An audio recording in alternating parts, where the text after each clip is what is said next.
Sarah Martinez had always believed in small acts of kindness, but she never expected one rainy Tuesday afternoon to change her life forever. Working as a nurse at the local community hospital, she had just finished her 12-hour shift and was walking to her car in the parking lot when she noticed an elderly woman struggling with her walker near the bus stop. The woman appeared to be in her 70s, with silver hair dampened by the light drizzle and a worn coat that had seen better days. She was fumbling through a small purse, clearly distressed, while other pedestrians hurried past without a second glance. Sarah's nursing instincts kicked in immediately, and she approached the woman with genuine concern. "Excuse me, are you all right?" Sarah asked gently, noticing the woman's hands were trembling as she searched through her belongings. The elderly woman looked up with watery blue eyes filled with worry. "Oh dear, I think I've lost my bus fare," she said in a shaky voice. "I had it just a moment ago, but now I can't find it anywhere. The bus will be here soon and I don't know how I'll get home." Sarah's heart went out to the woman immediately. She could see the genuine distress in her eyes and the way she kept checking and rechecking her small purse with increasing panic. Without hesitation, Sarah reached into her own wallet and pulled out enough money to cover the bus fare. "Please let me help you," Sarah said warmly, pressing the bills into the woman's hand. "I'm Sarah, and I'd be happy to wait with you until your bus arrives." The elderly woman's face lit up with relief and gratitude. "Oh, bless you, dear. I'm Mrs. Eleanor Thompson, and you're truly an angel. I live alone, and sometimes these simple things become so overwhelming." As they waited together under the small bus shelter, Mrs. Thompson began sharing stories about her life. She spoke about her late husband who had passed away 2 years ago, her struggles with managing daily tasks since developing arthritis, and how she often felt invisible in a world that seemed to move too fast for someone her age.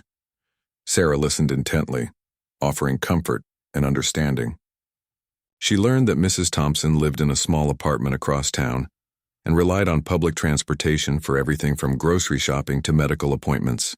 The elderly woman explained how she had been at the hospital for a routine checkup and was trying to make her way home when the incident occurred. When the bus finally arrived, Sarah helped Mrs. Thompson board safely, making sure she was settled in a seat before the vehicle departed. As the bus pulled away, Mrs. Thompson waved through the window with tears of gratitude in her eyes, and Sarah felt a warm feeling in her chest knowing she had made a difference in someone's day. The encounter stayed with Sarah throughout the evening. During dinner with her roommate, she couldn't stop thinking about Mrs. Thompson's situation and how many other elderly people might be struggling with similar challenges. That night, as she lay in bed, Sarah made a mental note to perhaps check on the elderly woman sometime soon, though she had no idea how much that simple act of kindness would impact both their lives. The next few days passed normally for Sarah, but she found herself thinking about Mrs. Thompson regularly. She wondered if the elderly woman had made it home safely that evening, and if she was managing well on her own. The image of Mrs. Thompson's grateful smile kept appearing in Sarah's mind during quiet moments at work. 3 days later, Sarah decided to stop by the address Mrs. Thompson had mentioned during their conversation. She had picked up some fresh flowers from the hospital gift shop after her shift, thinking they might brighten the elderly woman's day. The apartment building was older but well-maintained, located in a quiet neighborhood filled with mature trees and small gardens.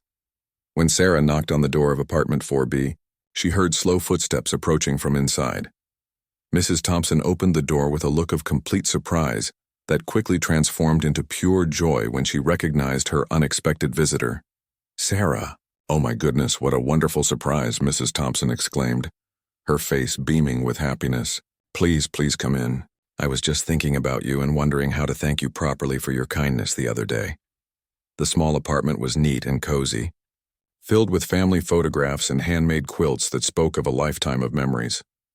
Mrs. Thompson insisted on making tea, moving slowly but purposefully around her tiny kitchen while chatting excitedly about Sarah's visit.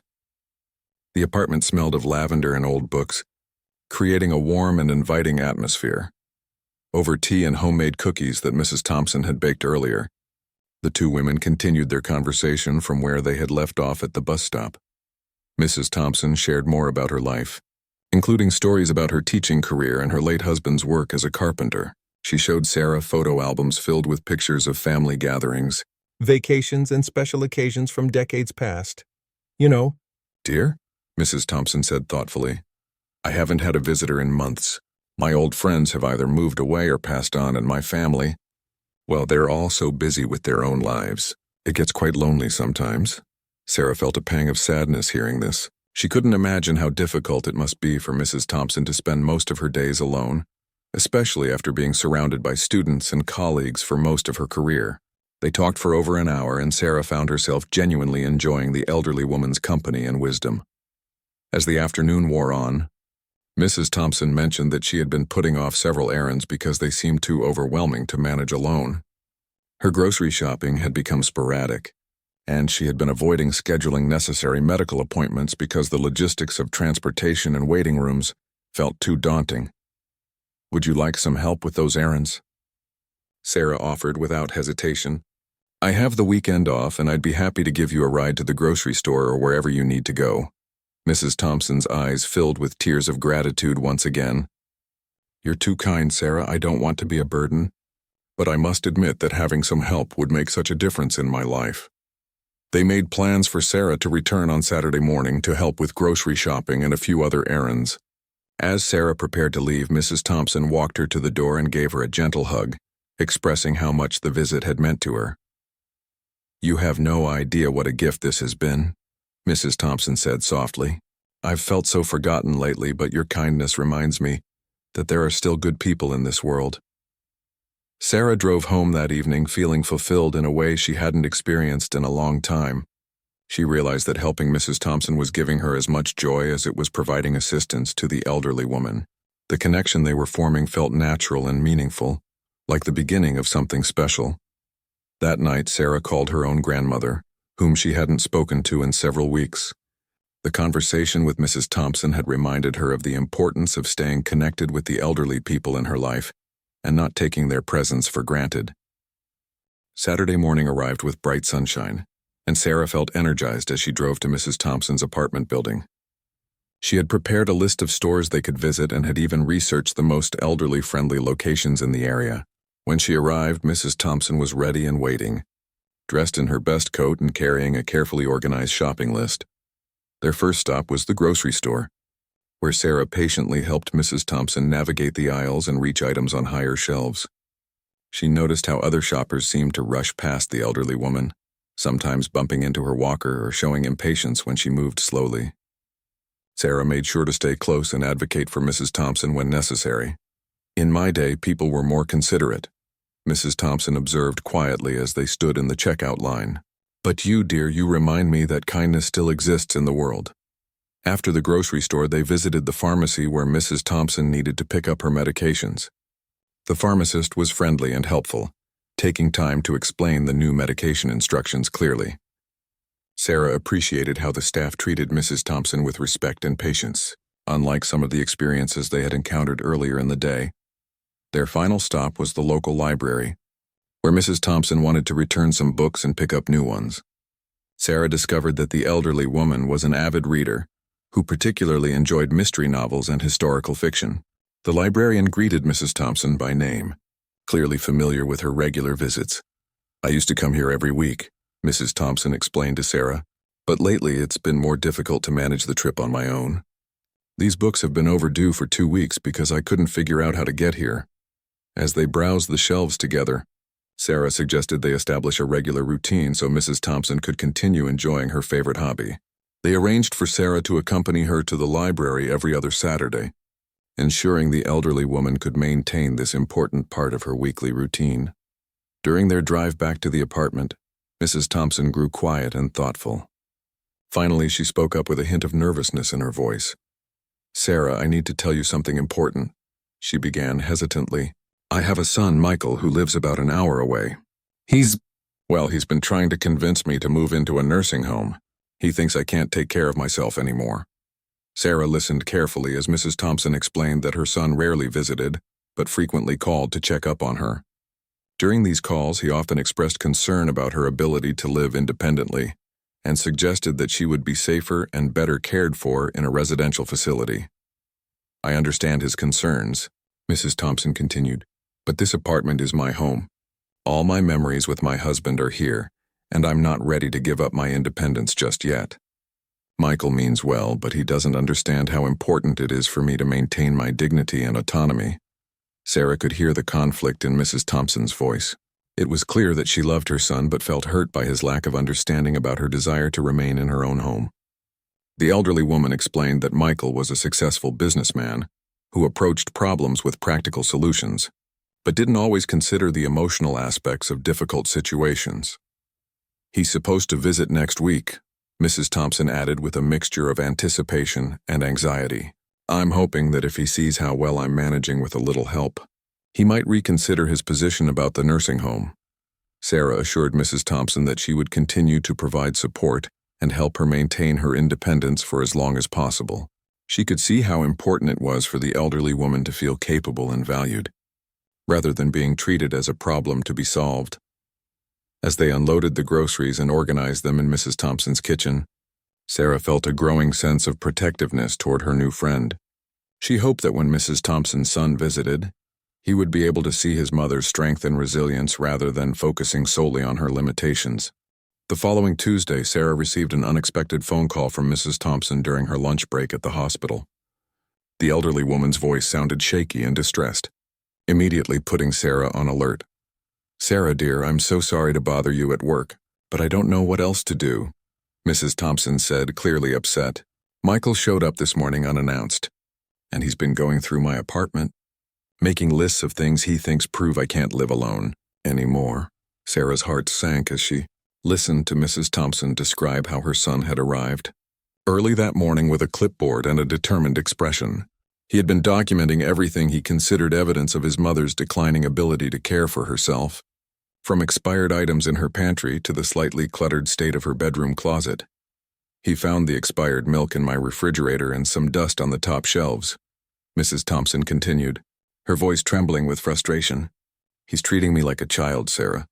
He won't listen when I try to explain that everyone has expired food sometimes, and I simply can't reach those high places anymore."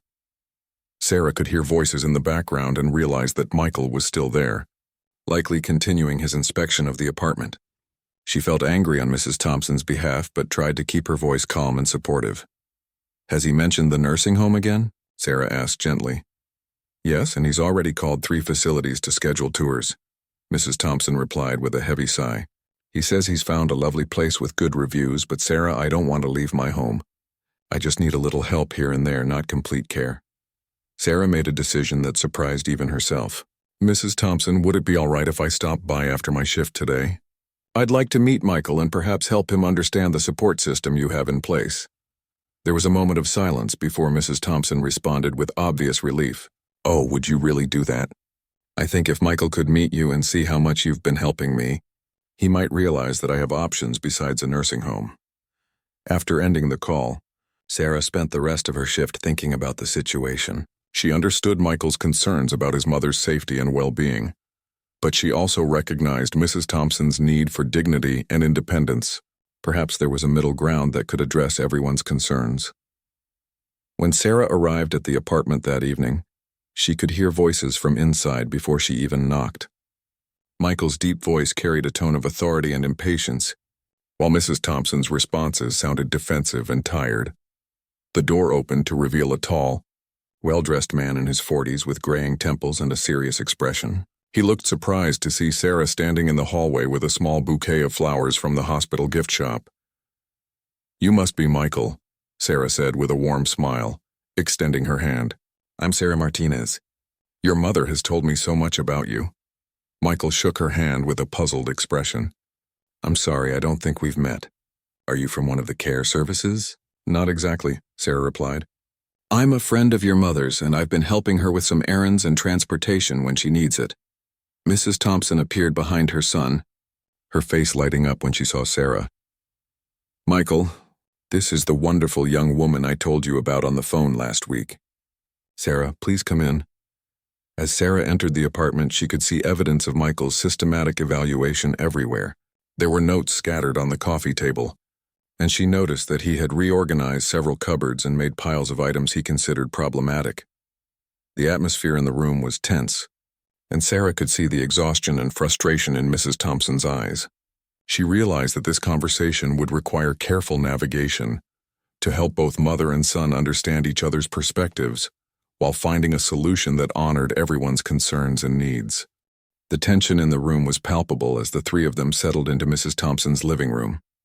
Michael sat rigidly on the edge of the sofa with his clipboard and notes, while Mrs. Thompson chose her favorite armchair, and Sarah positioned herself where she could see both of them clearly.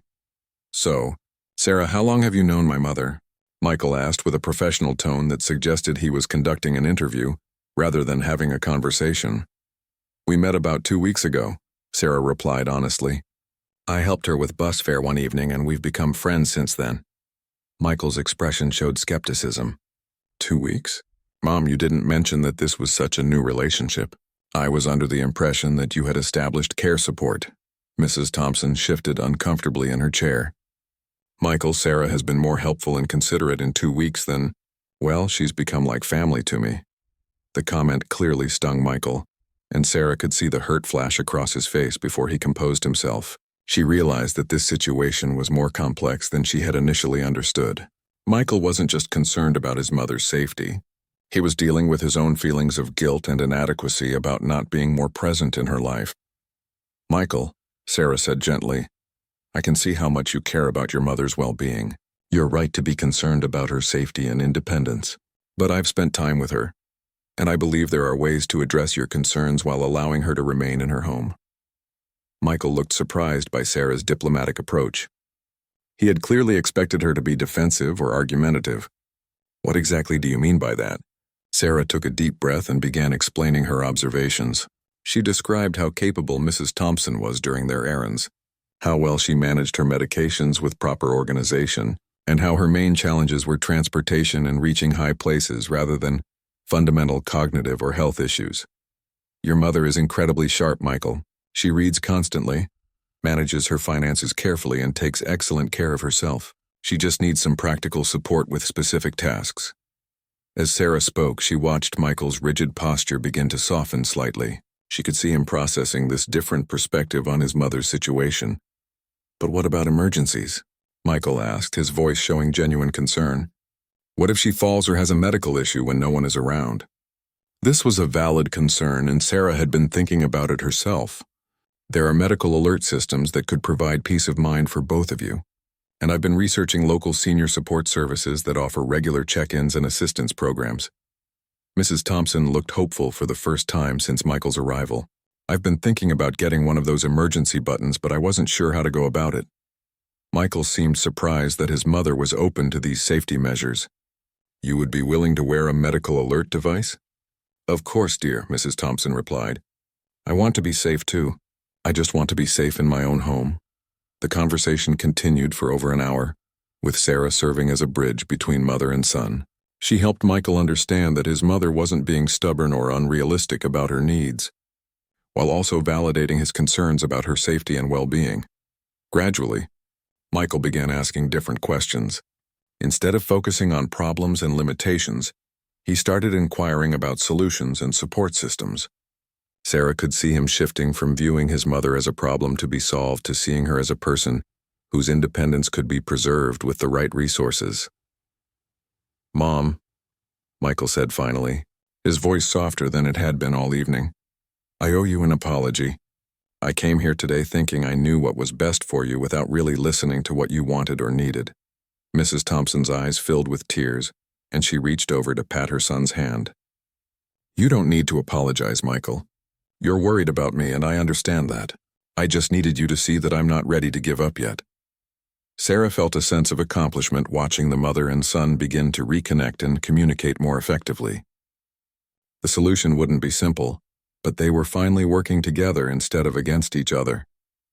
3 months later, Sarah stood in Mrs. Thompson's kitchen helping prepare dinner for what had become a monthly tradition. Michael was setting the table in the dining room, while Mrs. Thompson stirred a pot of her famous vegetable soup, moving confidently around her familiar kitchen with the medical alert bracelet clearly visible on her wrist. The transformation in the family dynamic had been remarkable. After that tense evening when Sarah first met Michael, the three of them had worked together to create a comprehensive support system that addressed everyone's concerns while preserving Mrs. Thompson's independence and dignity. Michael had researched and installed several safety features in the apartment, including grab bars in the bathroom, improved lighting in the hallways, and a medical alert system that gave both him and Sarah peace of mind. He had also arranged for a weekly cleaning service to help with the tasks that were becoming more challenging for his mother. "Sarah, I can't thank you enough for opening my eyes that night," Michael said as he joined them in the kitchen. "I was so focused on what Mom couldn't do that I completely missed everything she could still do perfectly well." The relationship between Michael and Mrs. Thompson had grown stronger than it had been in years. He now visited every other weekend and called twice a week, not to check up on problems but to share stories and stay connected. Mrs. Thompson had also become more comfortable asking for help when she needed it, rather than struggling alone out of pride. Sarah's role had evolved naturally into something that felt less like caregiving and more like genuine friendship. She still helped with errands and transportation, but now they also went to movies together, attended community events, and shared regular meals. Mrs. Thompson had become like the grandmother Sarah had never had, while Sarah provided the companionship and support that enriched the elderly woman's daily life. "You know," Mrs. Thompson said thoughtfully as they sat down to eat, "I've learned something important through all of this. Growing older doesn't have to mean giving up everything that matters to you. Sometimes it just means accepting help and finding new ways to maintain what's important." Michael nodded in agreement. "And I've learned that helping someone doesn't always mean taking control of their life.